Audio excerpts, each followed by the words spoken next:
আগেরবার প্রদর্শনী সভায় হচ্ছে। এখানে আমাদের 68টা ছবি আছে। আমাদের এই প্রদর্শনীর বিশেষত্ব হল আমরা সমস্ত ছবি বেশ বড় সাইজে, যাতে লোকের কাছে ছবির বিষয়বস্তুটা খুব ভালোভাবে দেখানো যায়। আর তার সাথে হচ্ছে সমস্ত ছবি হচ্ছে সাদা কালো। অনেকের কাছে বক্তব্য হচ্ছে সাদা কালো কেন।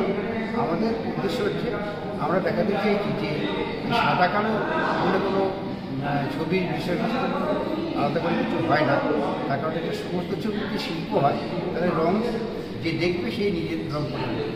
কিন্তু আজকালকার প্রজন্ম অনেকেই সাদা কালো ছবি দেখেই, সেই জন্য অনেকে তাদের বিশেষ করে তাদের জন্য এই বিষয়টা শুধু সাদা কালোই করা, যাতে তারা বুঝতে পারে যে রং কোনো ব্যাপার নয়।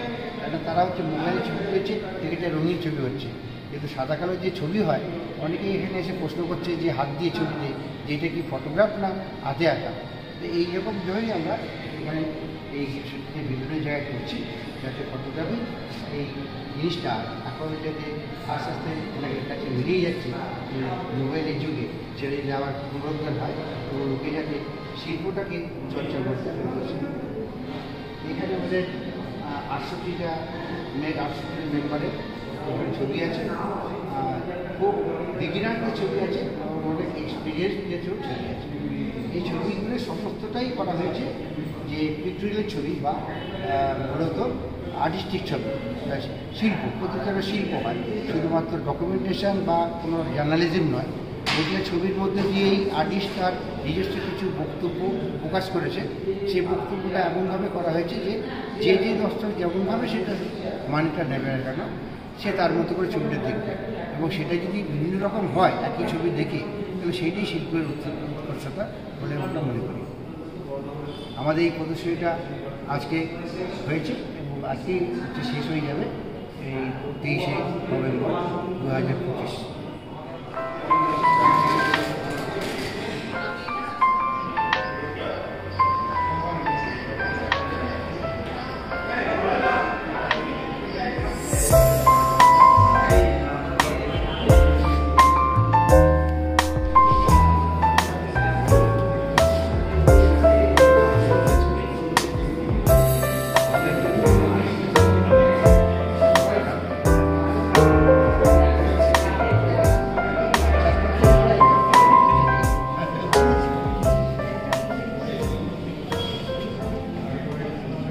এগুলো নতুন সব ছিল।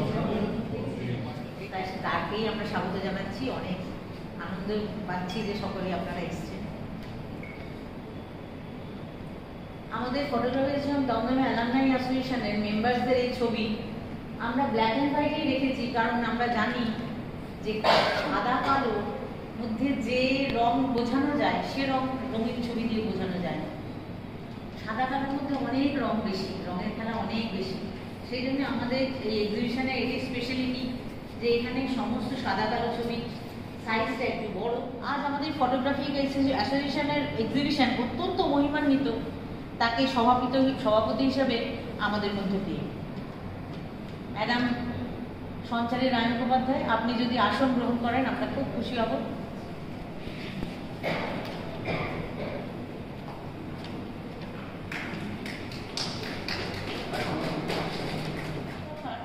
প্রখ্যাত নেল ব্রাশ আর্টিস্ট, আমরা জানি যে শিলিগুড়ি শহরে ওনার পরিচয় দেওয়ার সেরকম কিছুই নেই, কিন্তু আমরা যারা অন্য শহর থেকে এসে আজ একত্রিত হয়েছি তাদের জ্ঞাতার্থেই একটু জানাই। মিস্টার অজয় কুমার সরকার বঙ্গীয় সঙ্গীত পরিষদ থেকে আর্টে ডিপ্লোমা লাভ করেন। পরবর্তীতে তার নতুন ধরনের শিল্প সৃষ্টি নেল ব্রাশ পেন্ট তাকে অন্যান্য চিত্রকর হিসেবে অনন্য একজন চিত্রকর হিসেবে জাতীয় এবং আন্তর্জাতিক স্তরে খ্যাতি প্রদান করেন। তিনি 2011 সালে গিনিস ওয়ার্ল্ড রেকর্ডে মনোনীত হন। 2013 সালে Limca book of national records এবং 2014 সালে ইন্ডিয়া বুক অফ রেকর্ডসে এশিয়া বুক অফ রেকর্ডসে তার সুবিশাল নেল ব্রাশ পেন্টিংয়ের জন্য আলোচিত। এছাড়া সিমলা আর্ট অ্যান্ড কালচারের অ্যাওয়ার্ডেও তিনি ভূষিত, ভিয়েতনামেও তিনি পুরস্কৃত। তিনি শিলিগুড়িতে Himalayan art and craft academy সৃষ্টি করেছেন। এইরকম মানুষকে আজ আমাদের মধ্যে পেয়ে আমরা অত্যন্ত আনন্দিত এবং বাধিত। আমরা আপনাকে আমাদের চেয়ারে করতে একটু আশা করি, আমন্ত্রণ জানাচ্ছি।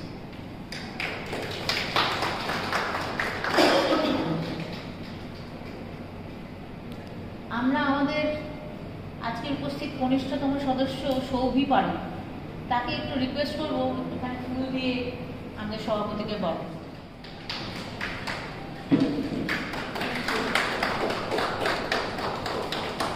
সুস্মিতা,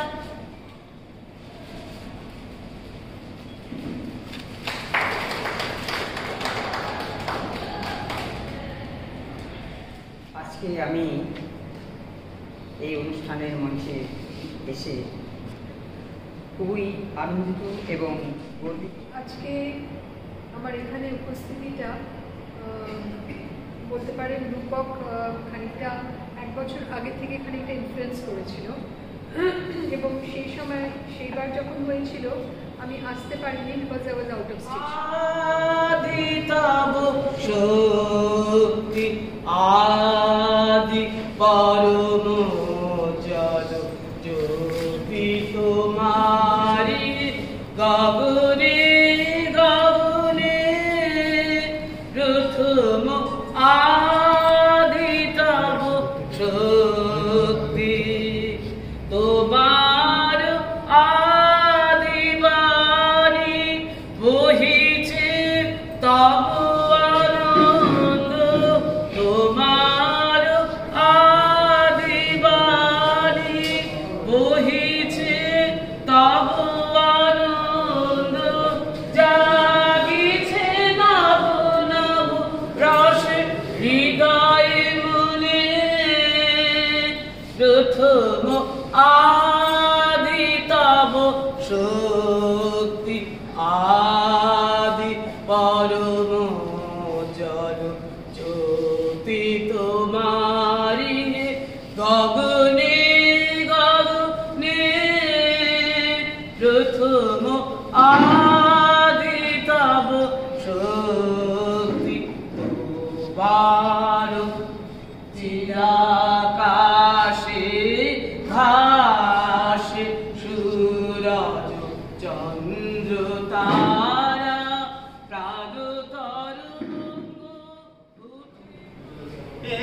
মন কেন দেয় না তো সারা, মানে না পারো মন কেন দেয় না তো সারা, মানে না পারো মন,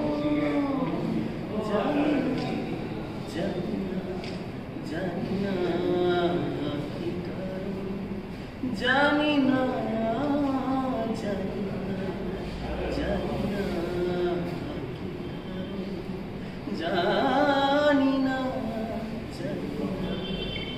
জানি না